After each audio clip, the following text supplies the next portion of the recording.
ছাত্রদল উপজেলা শাখার সংগ্রামী সাংগঠনিক সম্পাদক আরিফ আব্দুল্লাহ। এদেশের ডিসি এসপি থেকে শুরু করে তাদের ভয়ে সবাই তটস্থ রাখে। প্রত্যেকটা জেলার বড় বড় ব্যবসায়ীরা তাদের ভয়ে তটস্থ রাখে, কিন্তু আমার দুঃখের বিষয় আমাদের দলের নেতাকর্মীরা তাদের বিরুদ্ধে লেখার সময় পায় না। আমরা শুধু ফেসবুকে 2-3টা লাইন লিখি, এতদিন এরা কোথায় ছিল, এরা কোথা থেকে আসতো, আমরাই দল করছি, আমরাই করবো, আর কেউ করতে পারবে না। এর বাইরে আমরা কিছু ফেসবুকে লিখি না। আমাদের স্বেচ্ছাসেবক দলের নেতাকর্মীরা অনেক জায়গায় সাক্ষ্য দেয়, অনেক জায়গায় রাস্তা মেরামত করে, অনেক জায়গায় রক্ত দেয়, এগুলো আমরা ফেসবুকে লিখি না। আমরা শুধু একটাই জ্বালা, এত মানুষ আসতো কেন?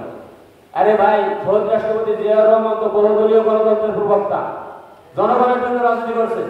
এদেশে 70% মানুষ হাসিনার কারণে রাজনীতি করতে পারতো না, মুখ করতে পারতো না, নিরীহ ছিল।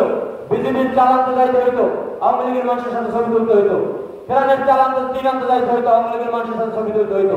এই মানুষগুলো সাধারণ মানুষ, এই মানুষগুলো ধানের শীষে ভোটার। এই মানুষগুলোকে যারা কেউ দলের নাম ব্যবহার করে নিজেকে নেতা পরিচয় দিয়ে দল থেকে বিতাড়িত করতে না পারে।